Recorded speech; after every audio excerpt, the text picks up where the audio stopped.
you would just add for me in the chat pod your name and where you are from, that would be great. Just so I know everyone who's here. So glad to have you here for an IC training. And Michaela is going to be recording this, so it can be archived and you can come back and take a look at anything as we're going along. Basically, our purpose today is I'm going to teach you a little bit about the innovation configurations, and then we're going to get into our online system and I'm going to show you how to use the system, and then we're going to practice a little bit together. So that is our goal for today. So I'm going to start off just talking a little bit about what innovation configurations are. They are based on evidence-based content and instructional content meant to increase student achievement. And I'm going to talk a little bit about in a few minutes about how all of the essential components were derived, but I can assure you if they are in an IC that we have, then there's an evidence base to go with them. The ICs are both a process and a tool that helps us to do self-assessment of our programs or of professional development, and really helps us to think through our programs and our courses and what's in them. So I like to think about the ICs as being able to provide us with data, like what we ask our teachers and leaders to do every day. We want them out there to be looking at data from their students, from their schools, so that they can make informed decisions about what to do next. And so the ICs really give us a tool to be able to do that for ourselves. They help us to identify our strengths, our gaps, our redundancies, so that we can make good choices about what we want in our programs. So let's talk a little bit more about the ICs. They also help us to think about really the experiences that candidates receive. So probably most of you have participated in like a curriculum mapping. Like our state departments generally ask us, where are all the standards? Tell us that you're teaching all of those standards. And so we generally do like a curriculum mapping that's going to show us here is where the standards are addressed in each of our courses. A lot of times syllabi will even list them at the top of them. This is a little bit different because it's going to ask us about the experiences of our candidates. So I like to think about the IC as like one level down from standards. We're really looking at practices, and we're not just looking at where are we getting the content, but where are we practicing that content? So not just did I get instruction in, I need to give phonics instruction, but where am I having an opportunity to practice that, both within my classroom and both in authentic field experiences, both for teachers and leaders. So that's kind of what makes the IC system just a little bit different. We have ICs. If you haven't been to CEEDAR.org, we have a place in the resources tab that says innovation configurations, and we have a lot of them. Yeah, Michaela, I don't know what our total is right now, maybe 18-ish around there.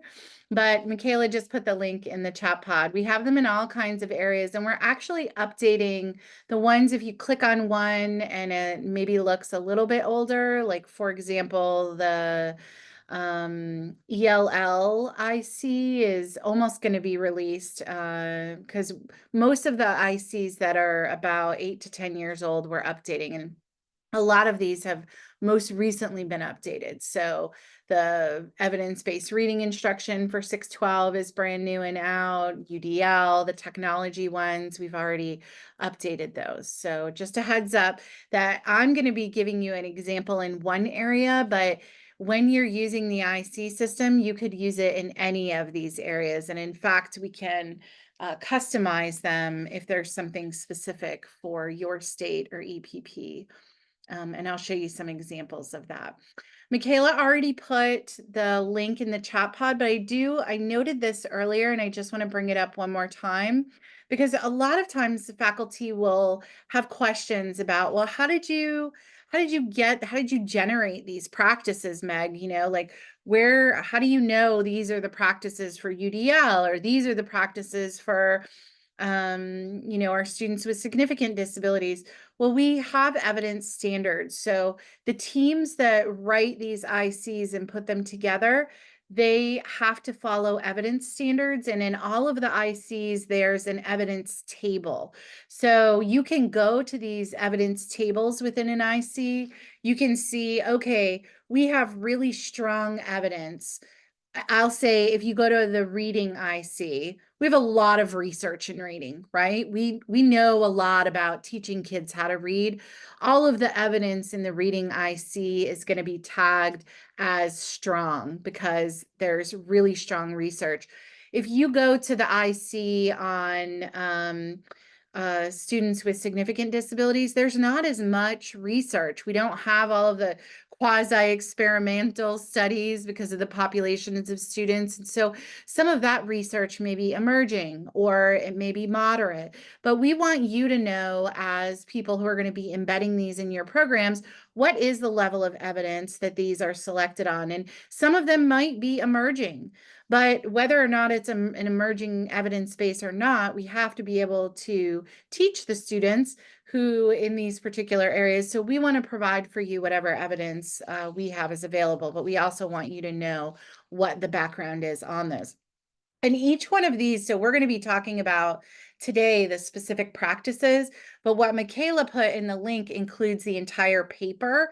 So if you're looking for some like evening reading, you don't have anything to do before bed, most of these are like 50 to 75 pages of narrative. And these are outlining all of the practices and what they are and what the research is behind them. But what we're going to be focusing on today is at the very end of each one of these is an appendix that outlines what the practices are and how to use those in our courses. So just to give you a little bit of background on those. When we're using the IC system, and I'll show you this when we go online, we are going to be looking at different levels. So I want to pause and just let you know that it doesn't, just because we end up with a level 1 in an area that doesn't equate to like that's bad. Or if I have a level 3, that doesn't equate to that's great, we're giving you a thumbs up. This is again just another way to give you information, data to make decisions. And let me give you an example. So level 1 is really like I'm providing the content to my teacher candidates. They're getting a lecture, a presentation, a discussion, modeling, something's coming at them. A level 2 means they've gotten that content and then they've had an opportunity to engage with that in some way in your classroom. They're doing a lesson plan, a project, case study, something like that. And at my 3rd level, I've done both of those, level 1 and level 2. And at level 3, I'm also having some type of authentic field experience. There may be cases in your programs where you just want a level 1. Like there's a part of the reading IC that talks about like laws and foundations in reading. Well, there's not really a way to practice laws and foundation in reading. So that a level 1 there is perfectly great. But if you got to like comprehension strategies and you saw in your program that you only had a level 1, well, that might be a piece of data that you would reflect on and say, you know what, we need to provide some opportunities for our teacher candidates to practice comprehension strategies. And let's think about where we might put that. But again, we're never going to come in and be like, this is what you should do, or this is what you should have. We're really providing a tool for you to take a look at where your teacher candidates are both getting knowledge and practicing knowledge, and then asking yourselves, is this really what we want our candidates to have by the time they leave our program, across the program. So while we're going to be talking about things at a syllabus level, you will hear me always talk about at a program level. A lot of times state departments of education are also using this for professional development, like an entire professional development, because you want to be able to know in the end what are you getting? What are your teacher or leader candidates getting in the end, not just one syllabus. And you'll see how that looks in the data when we get towards the end.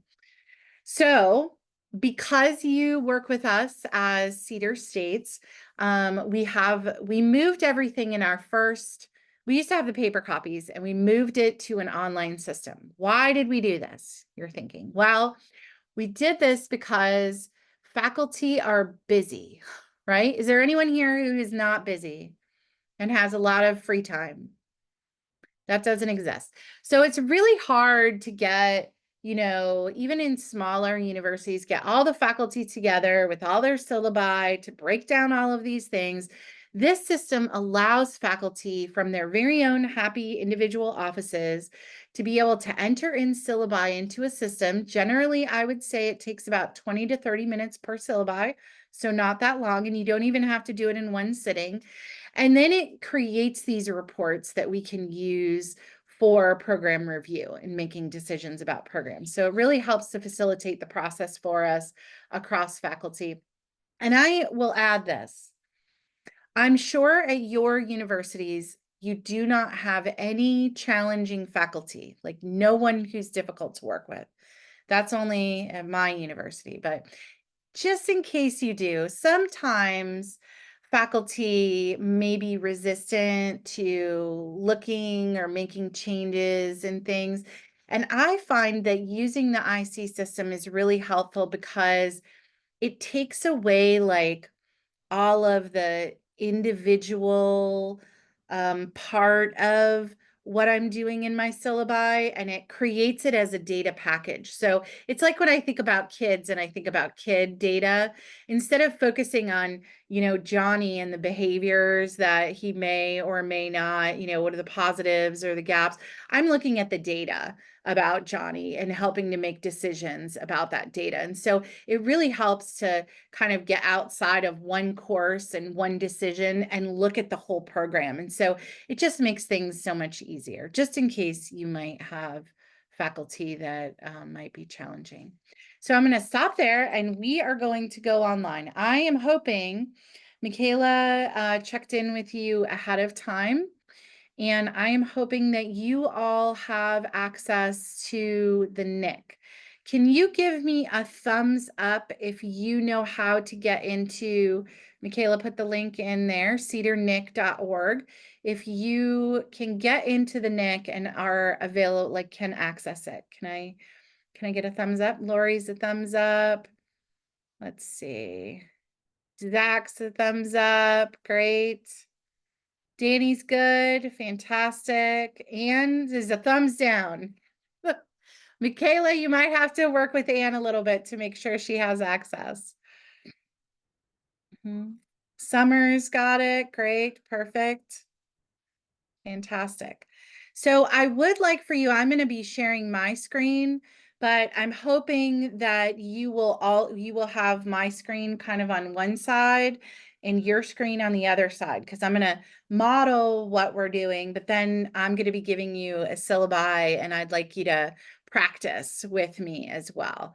Oh, Karen's good too. And okay, Mary's great. Perfect.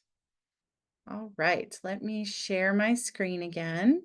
So when you are in the NIC, everybody hopefully can see my screen now. When you log in, you'll see this screen. But for today, we are going to be going to the link on the left-hand side here that says Innovation Configuration. And when you get to the IC, there's two ways to use the system. One is through the wizard, which is this blue button here in the middle. And one is through the background buttons that allow you to go to any portion of the IC. We're going to start with a wizard, and then I'll show you how to use the buttons. Now, I am going to give you a heads up that my screen is going to look just a teeny bit different than yours, and that's because all of your areas are password protected. So while I have access to everyone's data, you only have access to your own data. So, if you're an EPP, you can't even see the data of the other EPPs in your state. You only see your data. So that's another important feature of this, is that you can't, like, nobody's going to be going in if I'm, I see Lori, I'm going to pick on you. Lori from the Department of Ed, she can't see the data from the universities right now in Tennessee. She can only see data that she enters in from the DOE. So you don't have to worry about putting things in and other people seeing them. It's all just your own data, and it's really meant for you to be able to make decisions. So when you go in and you click this button right here, so to start with, just hold, because I'm going to show you how to do this, and then I'm going to have you practice. You're going to click on Start Innovation Configuration, and you'll see I get a pop-up. You can see that, right, Michaela? The pop-up? Okay, great.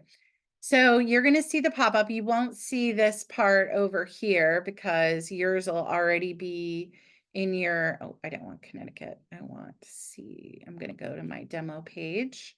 Yours will already be located. And then the first thing that you're going to do, which really is going to be only one person in your program, is you're going to add a program. So this is really like, which programs are you going to be looking at? You only want one person to be adding these in. Let's say I was doing, we're going to be looking at our undergraduate general education program, or our undergraduate special education program, or our principal preparation program.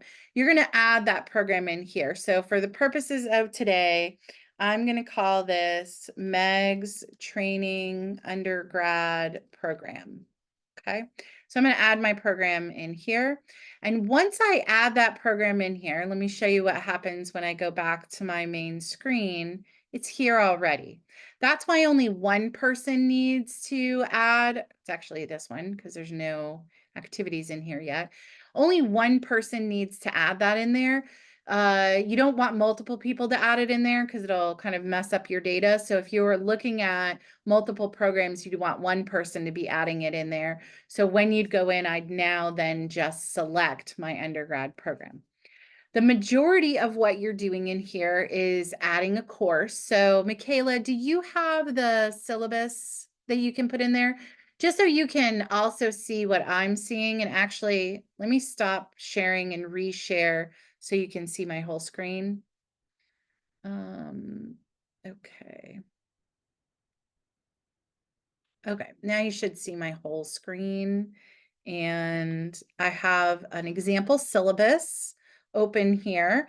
The easiest way to do the IC is to have a syllabus on your screen at the same time as you're working in the IC. So if this was my syllabus, this class is ECSP 4200. So I'm going to click right here on add course. I'm going to see how I just copy and pasted that in here. I'm going to put my last name. If I want to link to the syllabus or upload my syllabus file, I can. It's not required. It's an optional feature that a lot of our people asked for because they wanted a record of their syllabus before they made any changes. But again, you don't have to add these in here. This particular feature, share this course's activities, is important. Let me tell you why. If you click this button, we work with about more than 200 universities around the country. And if you click share this course's activities, then there is a place where other people will be able to see specific activities in your syllabus. They will not be able to see your whole syllabus, your whole syllabi, but they will be able to see something that's related to an area. For example, and I'll show you an example when we get to that part, but just so you know for here, let's say I enter in a lesson plan design activity on creating a positive classroom environment. If I click share this activities and I am Anne, and I'm like, oh, I really need, I don't have a lot on this. I could click that later in a report and it'll show me everyone in the country who's doing something related to this area. And I could say, oh, I really like the activity Danny's doing related to that. I'd like to embed that in my course. And then I can access all of Danny's assignment, just his assignment, not his whole syllabus, just his assignment related to that. And I could add it to my course. So just a heads up, you don't have to share. No one's going to know whether you're sharing or not sharing. But if you click share this course's activities, then other people will be able to see them as you're going through. So wanted to give you a heads up on that one. So another feature where it says down here, associated programs, let's say I have a class called Intro to Education, right? And that class is in my undergrad program, it's in Jen's program, it's in Michaela's program, and it's in Lindsay's program. I only have to enter the syllabus in once, and it will associate with all of those different programs. So if you have a course that's in multiple programs, then you're just going to want to click which programs it's a part of here. But I'm just going to click this one for now. And then I've added my course. Here we are. This is the lion's share of what we do in the IC. We add activities, and you're thinking to yourself, what's an activity, Meg? So just hold with me while I go through this, and I think you'll have an idea of this. I'm going to do 2 of them, and then we'll practice some. But let me show you. I'm going to click Add New Activity. Now watch this. I'm going to go right over here to my syllabus. I highlighted the ones we're going to work on today. Let me scroll down. Here we go. So we're going to start here with what this particular professor has as a week 3. And it looks like here she's got some kind of a PD. She has a reading, a quiz, and a case study. And they are related to HLP 6. All of this looks like it's all under data-driven planning. So I'm going to call this week 3 HLP data-driven planning. And she has a reading. I'm going to take this here. See how I'm just copying and pasting this in here? There. I'm just copying and pasting that in here. If she had a like a rubric or, an assignment piece, I could upload that in here if I wanted to. It's not required. And then it's going to ask me what are my types. So you saw there that she had reading, a quiz, and a case study. Every time you click one of these, you're going to get a different kind of metadata. Let me show you what this looks like. So for reading, it's going to ask me, is it a technology or an online component? And what populations of students are addressed in this? Let me pause right here. I'm going to recommend that the people who are teaching the courses be the ones who fill this out. Because if you're not teaching the courses, you may not know the answers to all of these questions. I've had in the past a department chair fill out all of these, and you can do that, but there may be questions you don't know. And if you don't know those questions, then typically you have to go back to the instructor to ask them. That's why I usually recommend that it's easiest if the person who's teaching this class fills this out. So for this one, I'm going to say, well, I know this reading is an online reading, and I know that it covers general education students and students with disabilities. So that's my metadata. And remember, my second area was quiz. So I'm going to go down here to quiz. It's going to ask me the same questions. And then a case study. So take a look here. My metadata for the case study is a little bit different. It's asking me, is it a simulated case study? So is it something I'm giving them? Or is it authentic? Is it something that they're observing in a classroom? Like, are they the ones who are doing the case study? I'm going to say simulated. Who are they getting feedback from on this case study? Are they getting it from a peer, from a teacher, from somebody else? I'm going to say they're getting feedback from me. And do they have an opportunity for analysis and revision? This is going to become really important data when we get to the end, because think about it. in a program, how many opportunities are we giving our teacher and leader candidates to analyze and revise something? Sometimes our teacher candidates just turn something in and we give them feedback. But sometimes they turn things in and we ask them to revise it and submit it again. So that's a good question. And then here again, what is the population of students? And I'm going to say this case study is specific to a student with a disability. And I'm going to click done. So now that I've entered all of those in, I will show you on the next one, the metadata for field experiences looks a little different. Also, there's an other. So we may not have listed all of the areas that you might choose for an activity, and then you can choose other as well. So I'm going to click next. Now I'm over here with all of the content areas. So this is pretty important to know before you get into the IC, like what am I looking at? Generally, when we're working with a university, they've selected an area. So like, Lori, I'm picking on you because I know you are interested in reading. So Lori might be looking specifically at our, our writing and our reading areas in here. So here's reading primary. It's going to show you all of the different essential components that are in here.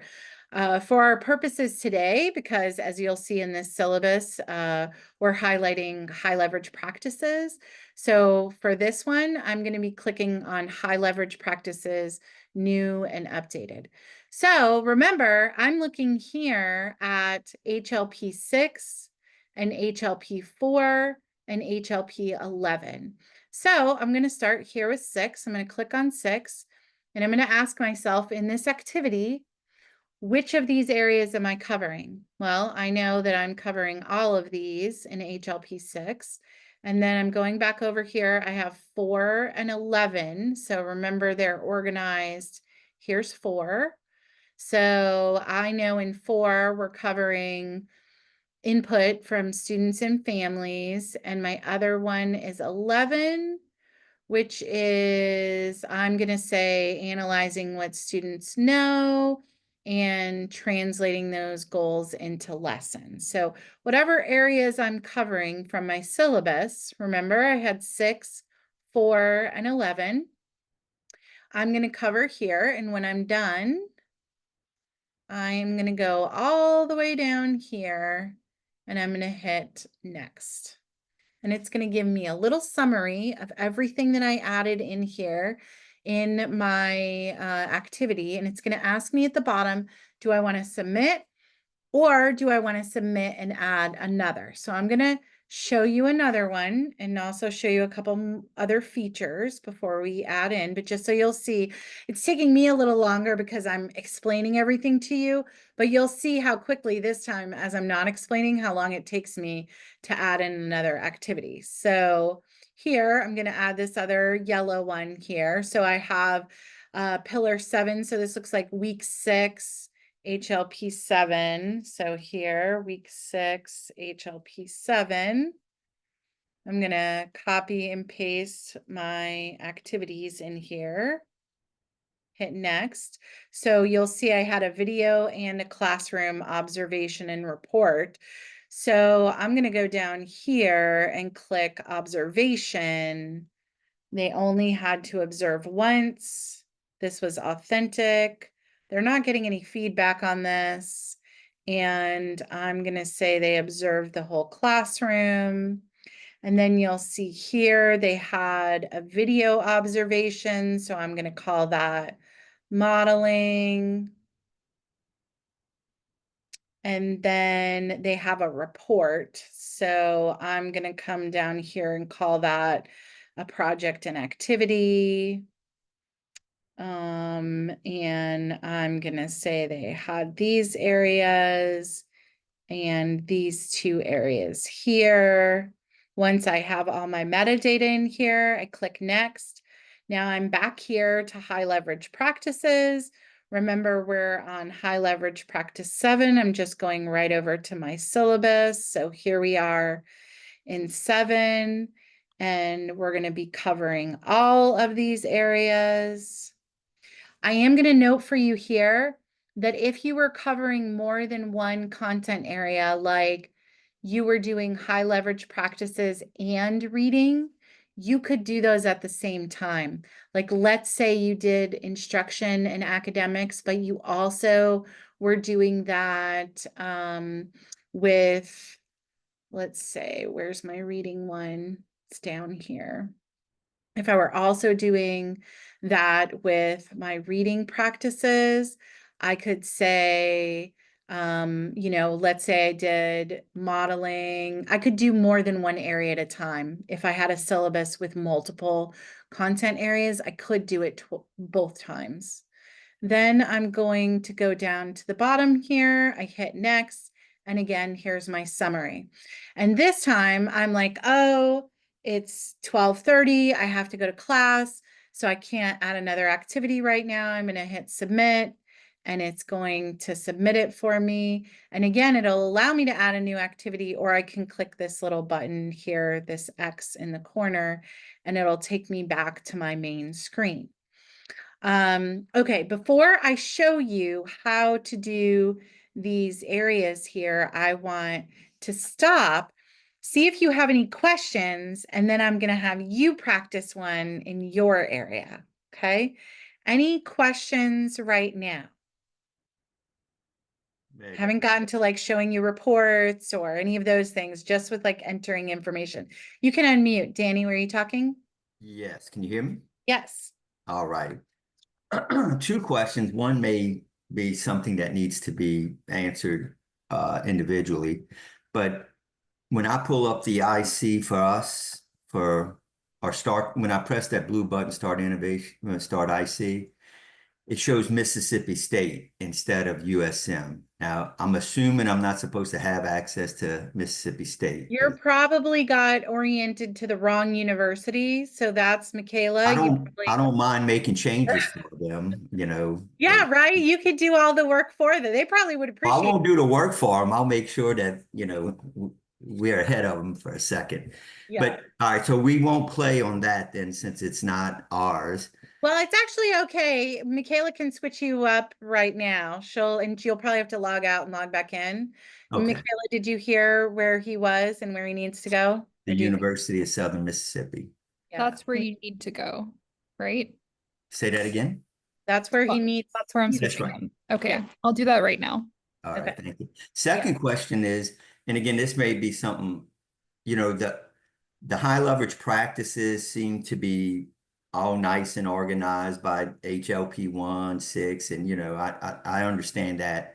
But for our program, which is about the principal leadership practices, it seems like you got to read through all that, the book, to find where that is. Is it organized by certain So practice? here's inclusive. They're all, if you go, that's a great question. So on this back tab here, if you click on essential components, it will show you the list of the essential components. So I do recommend that you find which one you're looking at first so you know where it is. So for you, Danny, here's inclusive leadership new. Okay, good. And so this is what you'll see. This is what you're familiar with the inclusive leadership IC. This is what you'd see when you click on that. But is this really just the NELP standards? You'll see these are, yes, they're aligned to the PCEL standards, which are aligned to the NELP standards. Right. Okay. Yeah. Good deal. Thank you. Yeah, no problem. Zach. Yeah, I had one question about what you feel like differentiates an assignment from an activity. Because as I was listening, I was thinking to myself, there are multiple activities per class session. So we could probably, if we have our program is typically one class meeting per week for, between 2 and 3 hours. So stretch that out. It seems like there could be 50 activities maybe and another 10 assignments.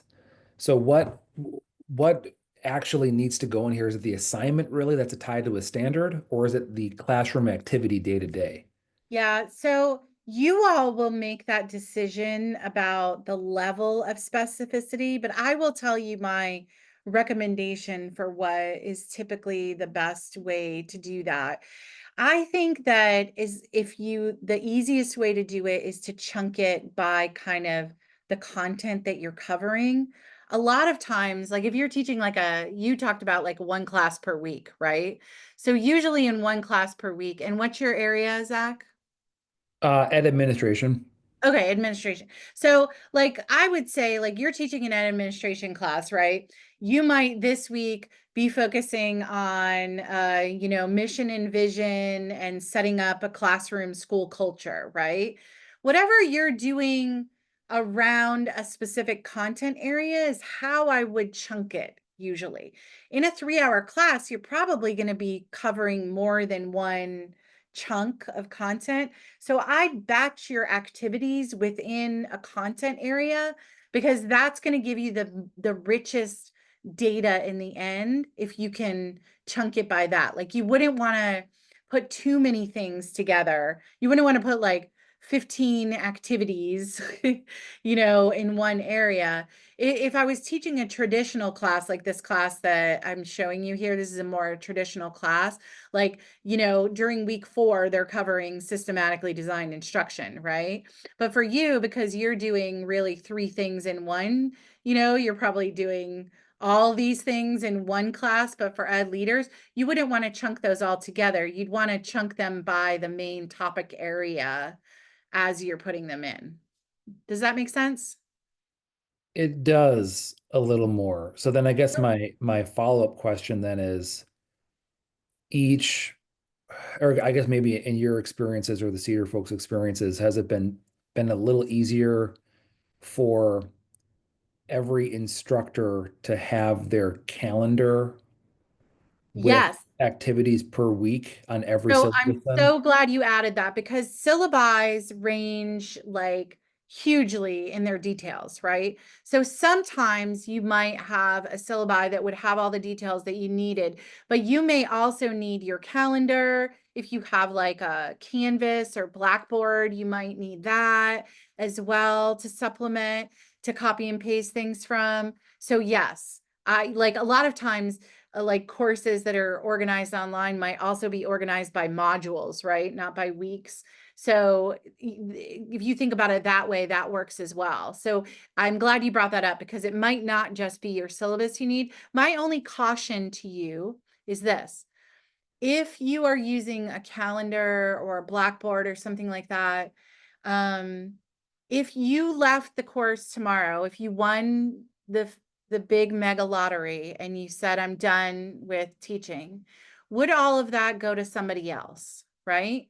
So typically what we say is, a syllabus is going to be okay and it's going to go to the next person who's teaching it, but would all of those other things also go? Because what you don't want to do is be like, yes, this is the experience that our teacher and leader candidates are going to get, but is that only the experience they're going to get with you? Or is it going to be the experience that they get no matter who's teaching that course? Does that make sense? Gotcha. Makes So sense. you Yeah. could you could switch out an activity, right? So like here, she could switch out this activity, this quiz for something else, but is she still going to cover the same content that she covered in that quiz in something else? That would be the question that I would ask. Gotcha. Okay, that makes sense. Yeah. Yeah. Thank you. Okay. Any other questions? Meg, one more, and this is not to be facetious or anything. What is the purpose of us doing all this? Yeah, I want you to hold on that Okay, because once I get you in there and practice it, then I'm going to go in and show you all the reports. And then you're going to see why you're going to love it. And you're going to also be the biggest champion of using these.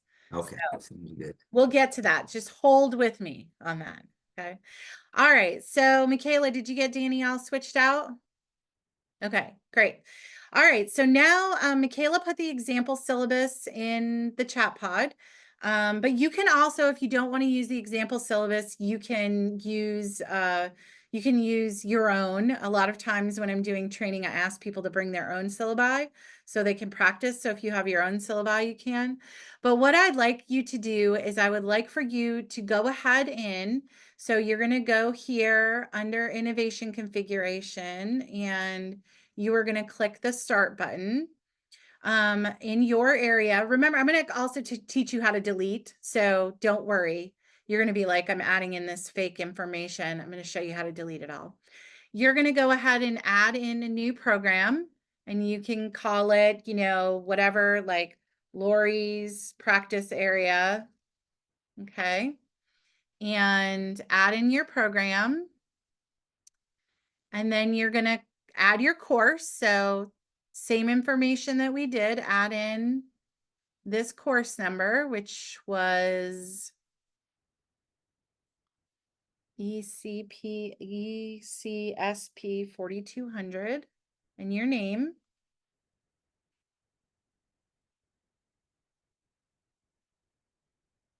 And for now, don't click share this course's activities because this is just fake data.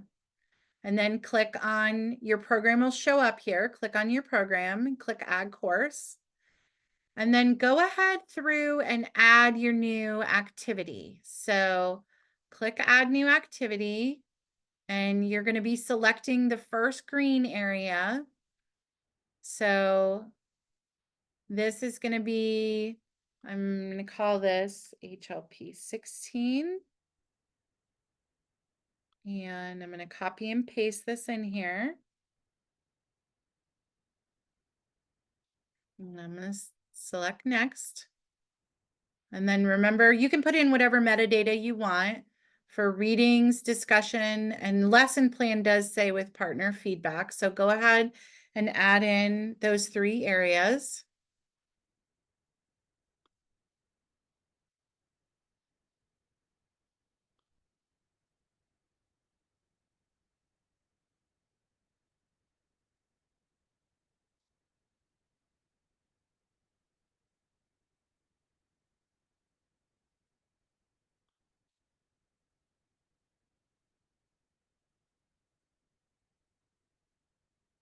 And remember, when you get done with that, you're just going to hit next.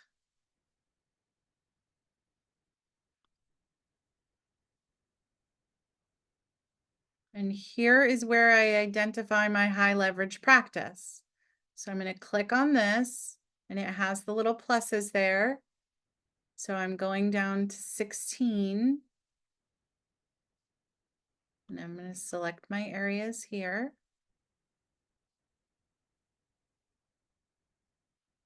And then I'm going to go to the bottom and hit submit.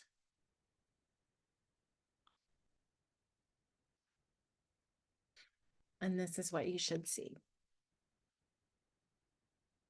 When you think you have one whole activity done, give me a thumbs up on your screen.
How are you doing? Is anybody stuck?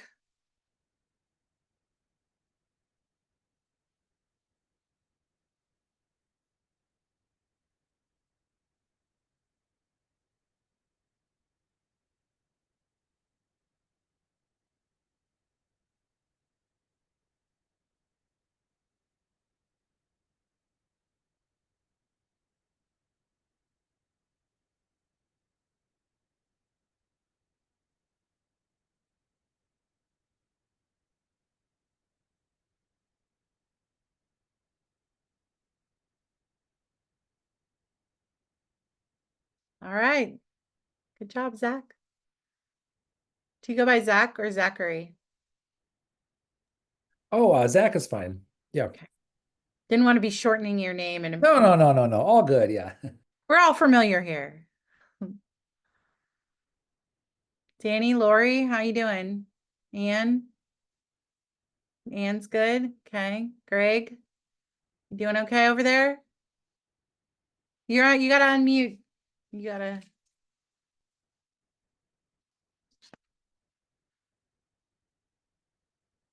It might be better that way.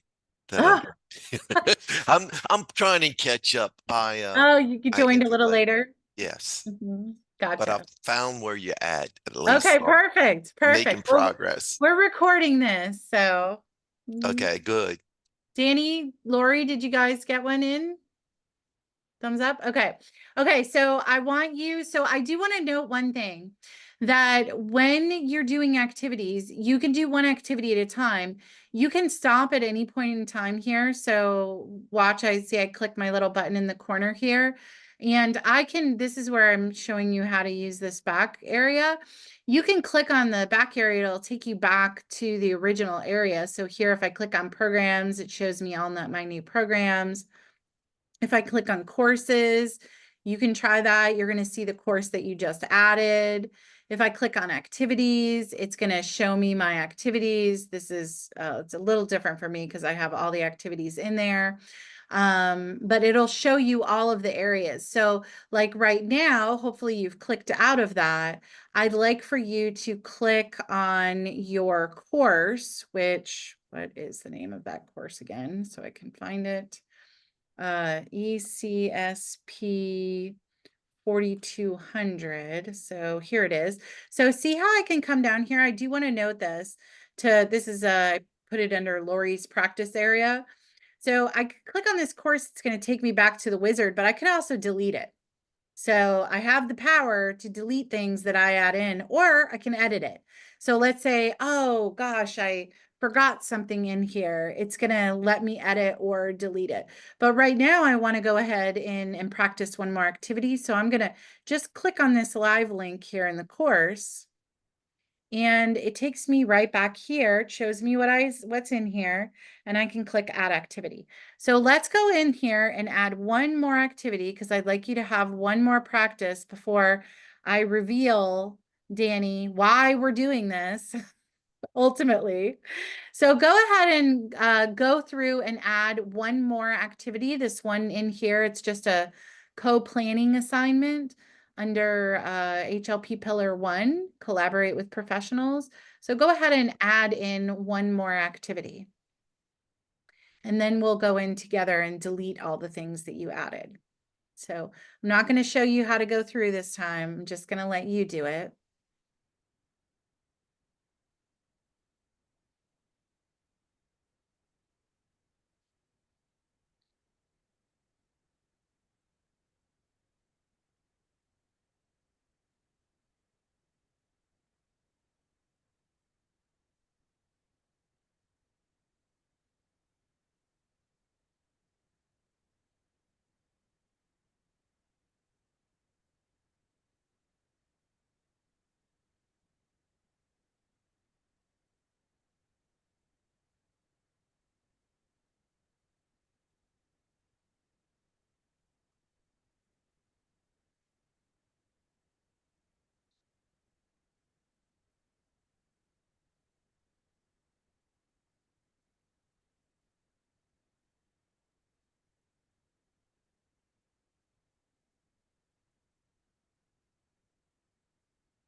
Lori, you done? You got it? Okay. Zach, how you doing? Done? Ann, Danny, done? Greg, I don't know if you're with me. I'm You got making a it? little progress. Okay, good. Okay, great. So let me show you on my screen. You'll see I haven't entered in all the information here. I kept it here on purpose. If I click the little X in the middle of an activity, it shows me this screen. It says, do you want to close this window and abandon your changes? If you try to enter in part of an activity and try to get out of it, it won't save. But as long as you do one activity, it will save. So I just wanted to give you that heads up. So let's go down here and delete the information that we had. Of course, you can delete at any point in time, but let's go ahead and go to your program. So when you click on program here, you're going to go, you should only have one in your area. But I'm going to go ahead and delete Meg's training undergrad program and Lori's practice area. I'm going to hit delete. And again, it's just going to ask me, do I want to delete this program? I'm going to click yes, and it disappears. And then I'm going to click delete on this one, and it's gone. Okay, so go ahead and delete your programs, your practice programs.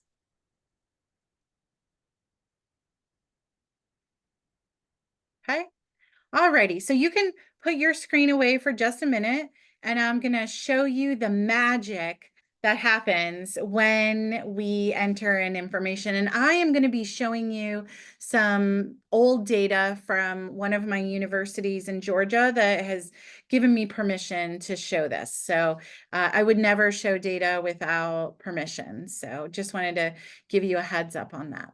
So once you enter in, by the way, the data shows up live. So let's say you didn't delete your data, you would be able to go into the reports and see the data that you just entered in. It shows up automatically. So I'm going to go to Georgia, and I'm going to go to Georgia State University. You will see in here, when you go to reports, you will be able to see 5 different areas. So I'm going to kind of walk you through these different areas. The matrix view is the main overview of your program. So for this one, you'll see at Georgia State University, they've pretty much used the IC to look at all of their different programs. But this program is called the Educational Policy Studies Program, and that is their educational leadership program. So they use the original IC to take a look at where they are. As soon as I click on this, it's going to give me an option to download my data via PDF or Excel file. So everything that you see can be downloaded. And also there's this option to compare 2 dates. So let's say you enter in your information now, you're going to see where you are. Let's say you make changes to your program. You'll be able to snapshot those dates, and then you can compare the 2 dates. Like I'll tell you why those reports are super great for any type of program review or for CAPE, because it will show you what you've made changes to in your program and how you've strengthened different areas of your program. Here under implementation levels are just your reminder of what you're going to see in the report. And for educational policy studies, I'm going to go down to an older area because this is what they used. But let me stop for a minute just so I can show you what these are down here for. You're going to see down here a lot of Massachusetts only, Georgia only, New York only, Tennessee only. That's because we created an IC that is specific to their area. So if you looked at the New York MTSS one, this MTSS IC is specifically aligned to their state framework. And they're within their state, they're looking at all of their programs to see incorporation of MTSS. So I just wanted to let you know that these are down here, but they're like, if there's something that we needed to do specific to your state or your EPP, so you'll see here like Flagler only, there are some that are specific to individual universities. And here is Educational Leadership Old. This was our previous IC for Ed Leadership. And this is what the original matrix view looks like. So you'll see across the top, it's going to show me all of their courses for that they have in their educational leadership program. And wherever there's a star is where there's an activity that's entered in. according to these areas. You'll see under the essential components, it's going to give me a level for each of these areas. And if I click on them, it's going to give me all the details. So like if I click on this star right here, it's going to show me what the activities are in each of these areas and what they've been coded as, and across all of the areas. So initially, when you look at this, it's going to give me some kind of basic data, and I'll tell you kind of how they use this data. So when they were looking originally at this program for Ed Leadership, they had kind of a couple of goals. One is, were they covering all of the essential components areas? And also, were they covering instruction in all their courses? They really had revised their program in Ed Leadership and gone from like a compliance viewpoint to a supporting instruction viewpoint. So they wanted to include instruction. So one of the first things they noticed when they looked at their IC, which is probably not surprising to you all, is in the area of parent leadership and support. They immediately could look at this and say, we don't have enough, right? Only 4 times in the whole program for Ed Leadership were they covering parent leadership and support. So for them, and when they looked at this original report, it was an immediate aha to them that they needed to strengthen how they were teaching their principals, their future principals, about parent leadership and support. But even though, and you'll see this one was a level 2 here, but even though it was a level 3 in these other areas, this particular one under instructional leadership, they also said, well, we're covering instructional leadership in a lot of our courses, but we still have 1, 2, 3, 4 courses that don't cover instructional leadership at all. And we really want to be covering that in all of our courses in some way, shape, or form. So let's take a look at how we're doing that in our courses and how we might realign some of these so that in every course, our principal prep program, they're going to be getting some interaction with instruction and moving outcomes for students. So that was just some of the original ahas. And I will tell you that when you click on these areas like level 3 or level 2, this is where you're going to see other activities that other people show. So in here, these are all their level 2, level 3 activities in here that they've included. But I can click show me activities. And when I click in here, you'll see this was Georgia State University. It's going to give me all the activities that other universities entered based on the same area. And if I click on these, it will give me all the details of those activities. So this is that button where if you click share my courses activities, you're going to see it. So let's say I'm, a faculty member at Belmont University in Tennessee, and I'm like, oh, I really want to take a look at this self-assessment. I could click on this and it's going to show me the whole self-assessment that this professor is using at Georgia Southern University. And I would be able to access and use those activities in my class. Okay, just so it gives you a little bit of an idea. So that is the matrix report. And again, this is selected by program. So, and area. So anytime you have a different program and a different area, you're going to see a different report for that particular area. And we were all the way down here in educational leadership old. Any questions about this particular report?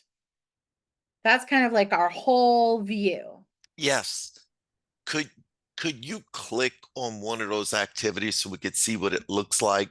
Would they Sure. give you the shared activities from all of the different Oh, universities? sure. Let me see. If I go, let me go back over here.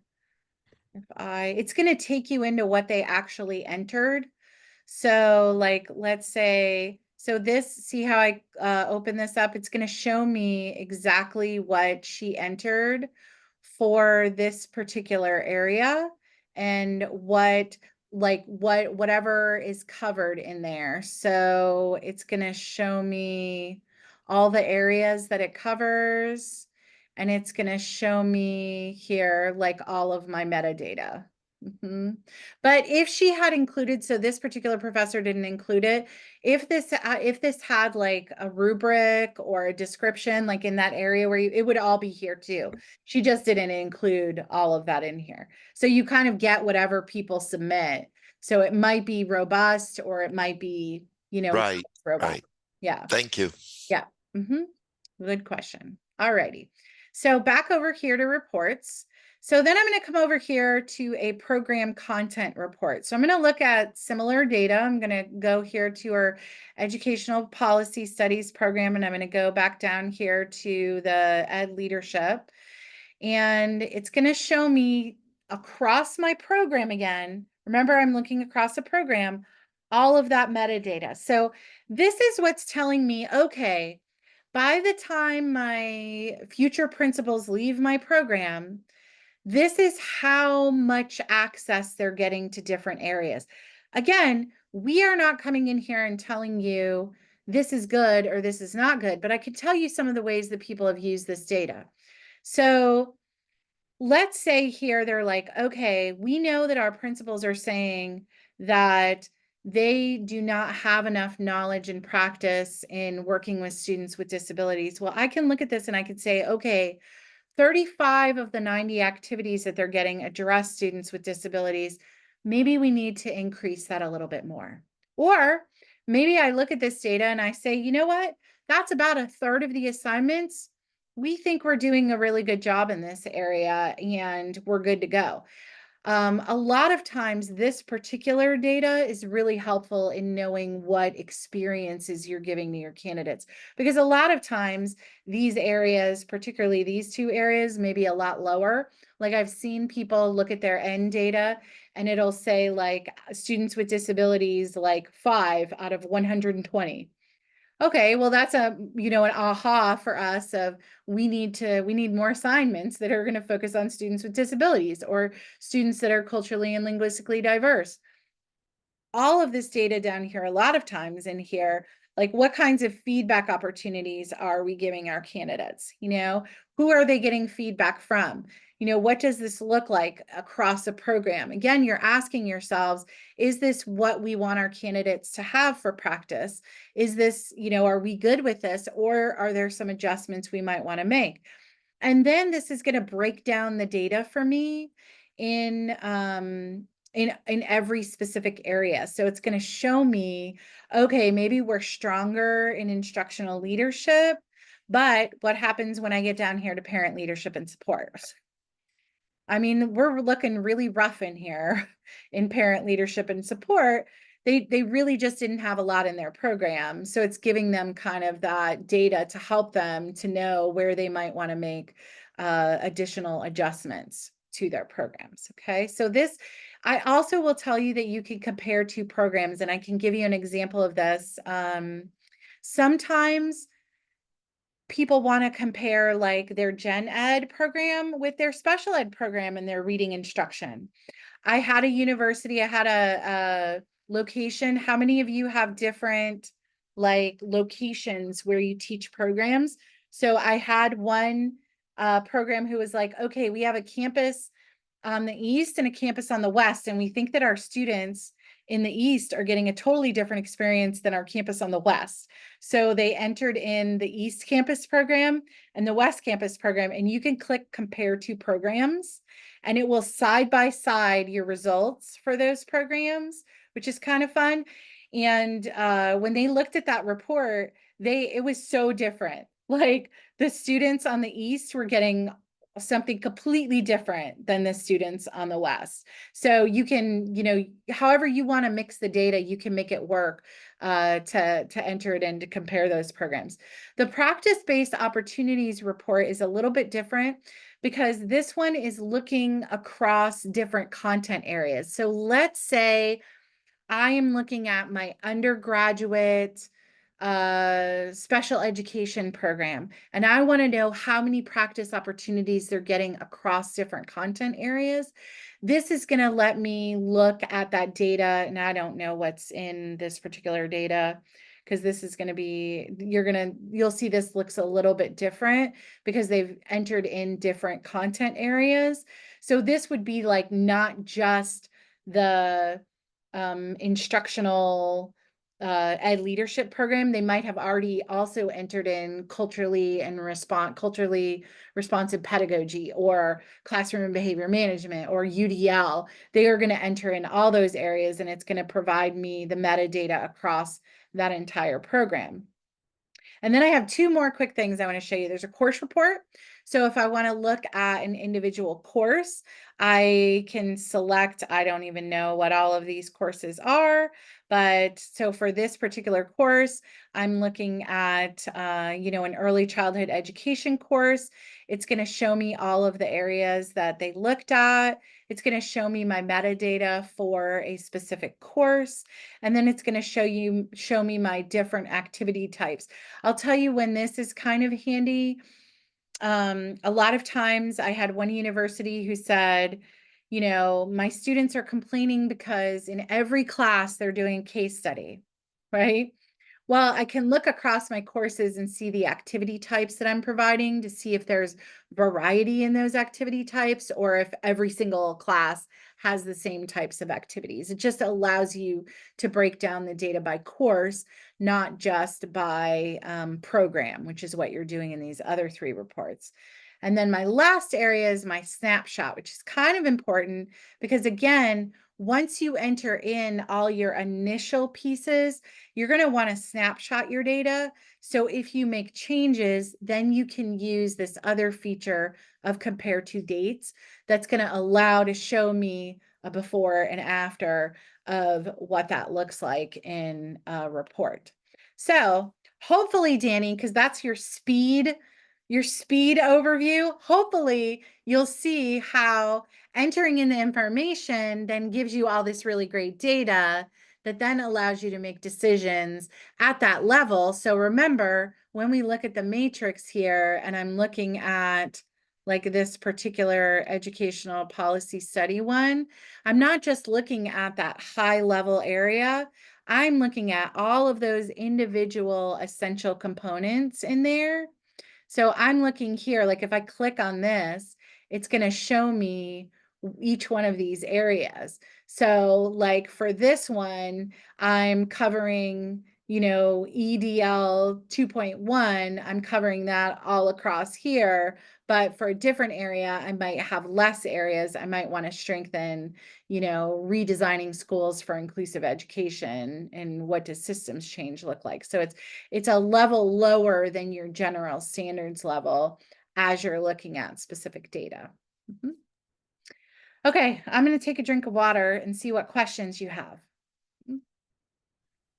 So Meg, I have one. Ask away. And it's not, I love the work we're doing in Mississippi together along with CEEDAR. So I want to preface that. So is this like eventually going to be a cost for us, or is there a cost now for EPPs to participate in this? It's free for you. If you partner with us in CEEDAR, it's free for you. Any faculty member in Mississippi right now can use the IC system. So it's only available for CEEDAR states and CEEDAR EPPs that we work with. Gotcha. Yep, free to you. What other questions do you have? I have Anne? a question. Yeah. So I was looking at this and seeing some of the courses that were there from the last time we did this with my university, but some of those courses are no longer in existence because our CTC developed new standards, new TPE, so we completely revised our program. Can we get rid of the data in those old programs or put them aside, or like how do you You can delete them? do either, and we can either delete them, we could download the reports so you'd have access to the old reports, and we can delete them, or we could just enter it in as a new program. Like you could be like, new program, or you could edit them. You could do all, you could do any of them. Like if you had completely different courses, you could unassociate them with the program. We could just make a decision about how we wanted to deal with it. And you could do any one of those things. You could delete, you could edit, you could add new. We can make it happen for you, whatever is easiest. Awesome. Okay, cool. Thank you. Yep. Mhm. Any compatibility insofar as uploading or downloading from one of these systems to another? What do you mean? For example, if we wanted to, bring these standards into, Danny, help me out here. What is the new system we're using? Cavera, what is it? Yeah, Tavera. So we Tavera. track our students' activities through their internship program and other field-based experiences. Hmm. Yeah, we don't have any capabilities to like interact with another system like that. Sorry, Greg. Okay, no, Everybody uses different systems. So since we work nationally, it would be hard for us to do something like that. You'd have to really probably like copy and paste things from your other system in here. Yeah. Good questions, though. Any other questions? So a lot of times I do want to let you know, like as I said, I think the best thing for you to do in learning how to do this today would be my homework for you, really, between now and the end of the week. Like I know you like homework that's by the end of the week, but if you don't do it in the next few days, you'll forget, is for you to get a syllabus, a syllabi, and pull it up, like you talked about, Zach, with like, a calendar or whatever you need, and add in a couple of activities. Try to get a syllabus in. Really, doing a whole syllabus, I promise you, only takes about 20 minutes to a half an hour of you doing it in. And once you get in, one syllabus, you really won't have problems entering them in. You'll be like the pro at your university. It'll be easy for you. But that's also where you'll end up with extra questions, because you'll be like, oh, Meg, what do I do for this one? Or what do you think about this? I'm happy to always answer questions for you. I'm fairly responsive to email. Michaela can also answer questions. We have a team. So, and a lot of the changes that we've made over the last 10 years in the IC system have been because you all have made suggestions. So you all are actually in much better shape now. You could be like, hey, it would be really great, Meg, if I had this feature. And a lot of times we're able to add a feature in there because it's not too hard to do and our tech team can do it. So like a lot of the things that I showed you today, like the adding the syllabus or a rubric or seeing other people's activities, those are all things that we added in. Or Meg, can we add an option for this? So don't be afraid to ask those things, but I would like you on homework to open up a syllabus, to get in there, to practice with it, because if you don't practice, you can always come back and watch the video. But I feel like if you go in after you've had a few times to practice, then you'll get a little more facility with it, and it'll be really easy for you to be able to do. And it really, like, if you think about a principal prep program is going to have, Danny, how many courses do you have in your prep program? 8, 10, maybe? I mean, it really doesn't take that long to get all of your courses in there. So when we're doing it at a university, we're usually saying, okay, in the next month, because you can't give faculty too long of a deadline because they'll wait, right? Say, okay, by the end of, by December 15th, when you leave, let's have all our syllabi in there. So in January, we can look at all our data. We can download our data and we can help you with that. So whoever your state lead is, we're always happy to meet with you about your data to help facilitate some of those conversations. Like, let's take a look at where we are, let's take a look at these reports. Let's ask ourselves the questions about what we're doing. Are we giving our candidates the opportunities that we want to give them? Because really that's what it's about. Where do we want them to be in the end? And are we doing what we need to be doing in our courses to give them that practice so that they have that in the end? So we're happy to always help with those questions. Any other questions? Okay, then I'm going to wrap us up. Look at that. I'm giving you back 14 minutes of time on a Tuesday, which is winning, right? Let me know if you get stuck, report back, be like, this is going great. We're having an IC training every month.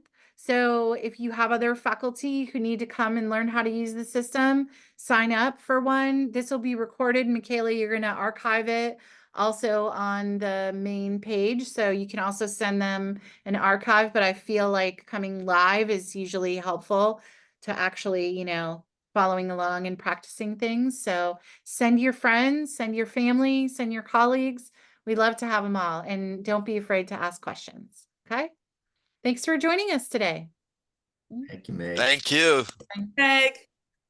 Bye.